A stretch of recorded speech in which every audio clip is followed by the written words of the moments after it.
আমি 4টে কেমো দিছি ভালোই, 5টা কেমোর সময় আমি একদম মরার মতো, মানে আর হাসপাতাল থেকে আমার ছেলে আনতে পারতেছে না আমারে। আচ্ছা, আমি মাথা ঘুরে পড়ে যেতেছি, মাথা ভেঙে মানে ঘাড় ভেঙে যাচ্ছে আমার, জি। মানে যে মাথাতে আগুন বেরোচ্ছে। আপনি আমাদের এখান থেকে আজকে কয় মাস ওষুধ খাইলেন? এটা 5 মাস শেষ হয়েছে। আজকে 5 মাস শেষ শেষ। হয়েছে। বর্তমানে আপনার শারীরিক অবস্থা আপনি কেমন বুঝতেছেন? অনেক ভালো। আমি আমার পাশে একটা বাজার আছে, ওখানে আমি রিক্সা দিয়েও যাইতে পারতাম না, আর একদম ধরে নিত কাঁপতো শরীর। জি। আর এখন সকালে বিকাল 2 বার হাইটে যাই, হাইটে আসি, মানে আলহামদুলিল্লাহ। কোন রিক্সায় উঠি না আমি। আসসালামু আলাইকুম, আমি doctor Mohammad Aslam, DHMH BHB Dhaka, BHMH on course Dhaka বিশ্ববিদ্যালয়। বর্তমানে গণস্বাস্থ্য হোমিওতে বিশ্বনন্দিত ক্যান্সার চিকিৎসক অধ্যক্ষ ডক্টর এস এম সারোয়ার স্যারের প্রতিষ্ঠান গণস্বাস্থ্য হোমিওতে ক্যান্সার চিকিৎসক হিসেবে নিয়োজিত আছি। বিশেষ বর্তমানে সবচেয়ে ব্যয়বহুল চিকিৎসা ব্যবস্থাই হলো ক্যান্সার চিকিৎসা ব্যবস্থা, যেটাতে কিনা প্রায় একটা রোগীর মাসের মধ্যে প্রায় লক্ষ লক্ষ টাকার মতো খরচ হয়। সেই জায়গাতে সেই রোগীগুলা যদি হোমিওপ্যাথিতে বিশ্বনন্দিত অধ্যক্ষ ডক্টর এস এম সারোয়ার স্যারের চিকিৎসায় হোমিওপ্যাথি চিকিৎসা নেয়, সেই জায়গাগুলা থেকে টাকার বিষয়টা যেমন কমে আসে, রোগীগুলো খুব দ্রুত সুস্থ হয়ে যায়। তেমনি একটা সুস্থতার গল্প শোনাবো আজকে আপনাদের। আমি সরাসরি চলে যাচ্ছি আমাদের আজকে সুস্থ হওয়া একটা রোগীর কাছে। জি, আপনার নাম? মোসাম্মদ শিরিন আক্তার। মোসাম্মদ শিরিন আক্তার। বয়স কত আপনার? 47। 47। আপনার বাবার নাম কি? মৃত আব্দুর রশিদ মন্ডল। মৃত আব্দুল রশিদ মন্ডল। জি। আপনার মায়ের নাম? জয়গণ বেগম। জয়গুন বেগম। গ্রামের নামটা কি বা এলাকার নাম? এলাকার নাম হলো ডুয়েট গাজীপুর। ডুয়েট গাজীপুর সদর।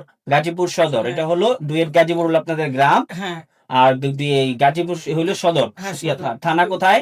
থানা গাজীপুর। থানা গাজীপুরে, জেলা তো ঢাকায়, ঢাকা। ঢাকা জেলা। জি, আপনি সর্বপ্রথম কি সমস্যা নিয়ে আমাদের এখানে আসছিলেন বা কি সমস্যা হয়েছিল আপনার? আমার বাম পাশে বেস্টে একটা টিউমার ছিল। জি। আজ 11 বছর ডাক্তার আনোয়ার খান মডার্নের নিশাদ বেগমের আন্ডারে ছিলাম। জি। ওনাকে দেখাইতাম, উনি ওষুধ দিত 6 মাসে। জি। বলতো এটা কোনো সমস্যা না, এটা একটা মাংসের চাকা, এটা কখনো খারাপের দিক যাবে না। প্রতি 6 মাস পর পর আমি যাইতাম, আমাকে একটা আলট্রা দিত, আমি সেই জিগাতলা মেডিনোভা থেকে আলট্রা করে ওনাকে দেখাইতাম।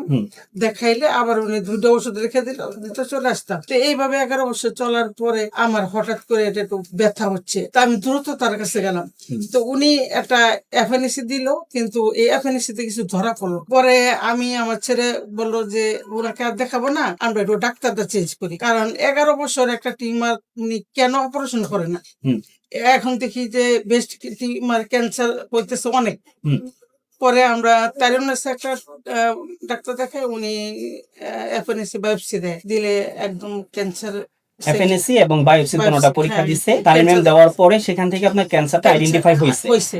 এরপরে কি ব্যবস্থা নিয়েছেন আপনি? পরে ওখানে অপারেশন করছি আমি, পরে কেমো দেওয়ার জন্য ডাক্তার সাজেস্ট করলো। পরে মহাখালীতে আমি 5টা কেমো দিই। আমি 4টে কেমো দিছি ভালোই, 5টা কেমোর সময় আমি একদম মরার মতো, মানে আর হাসপাতাল থেকে আমার ছেলে আনতে পারতেছে না আমারে। আচ্ছা, আমি মাথা ঘুরে পড়ে যেতেছি, মাথা ভেঙে মানে ঘাড় ভেঙে যাচ্ছে আমার, মানে যে মাথাতে আগুন বেরোচ্ছে। পরে আমাকে অনেক কষ্ট করে একটা সিএনজি ভরা একটা আনছে। পরে আমি বলছি যে আমি আর কেমন দিব না, আচ্ছা। মরলে এবার মরবো, এটা সম্ভব না।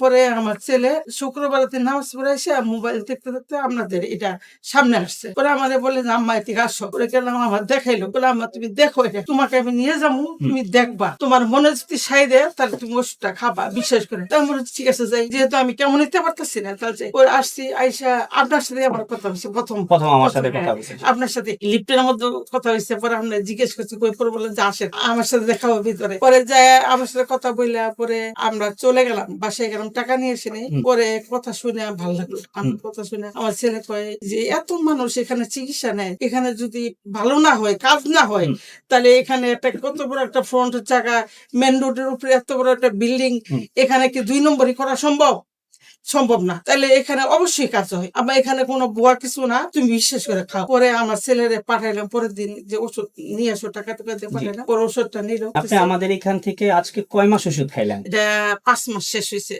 আজকে 5 মাস শেষ শেষ হয়েছে। হয়েছে। আমরা তো আপনাকে 4 মাসের পরে টেস্ট গত দিছিলাম। মাসে আমরা সব রোগীদেরকে বলে থাকি যে আপনারা টোটাল আমাদের এখান থেকে আগে 4 মাস ওষুধ খাবেন। হ্যাঁ। 4 মাস ওষুধ খাওয়ার পর আল্লাহর রহমতে অন্তত ক্যান্সারিয়াস যে জামটা, এটা তো আউট থেকে আমাদের বডিতে আসে, বাহির থেকে আসে, এই জামটা অন্তত নেগেটিভ আসবে। এরপরে যে কমপ্লিকেশন গুলা থাকবে, সেই কমপ্লিকেশন গুলা কভার করতে গেলে আরো 8 মাস ওষুধ খাওয়ার কথা বলি। তো আপনি টোটাল ওই কথার উপর ভিত্তি করে 4 মাস ওষুধ খাইছেন। খাইছি। 4 মাস ওষুধ খাওয়ার পরে আমরা আপনাকে টেস্ট দিচ্ছি। জি, জি, জি। আচ্ছা, 4 মাস যে ওষুধ খাইলেন, সে 4 মাস ওষুধ খাওয়ার পরে আপনি টেস্ট করালেন, এখন বর্তমানে আপনার শারীরিক অবস্থা আপনি কেমন বুঝতেছেন? অনেক ভালো। আগে তো মানে আপনি, আমি চিন্তা করতে পারি না, আমি অসুখের আগেও আমার শরীরে স্টেন ছিল না। এখন যতটুকু হ্যাঁ, সিস্টেম হয় আমি আমার পাশে একটা বাজার আছে, ওখানে আমি রিক্সা দিয়েও যাইতে পারতাম না, আর একদম ধরে নিত কাঁপতো শরীর। জি, আর এখন সকালে বিকাল 2 বার হাইটে যাই, হাইটে আসি। মানে আলহামদুলিল্লাহ। কোনো রিক্সায় উঠি না আমি।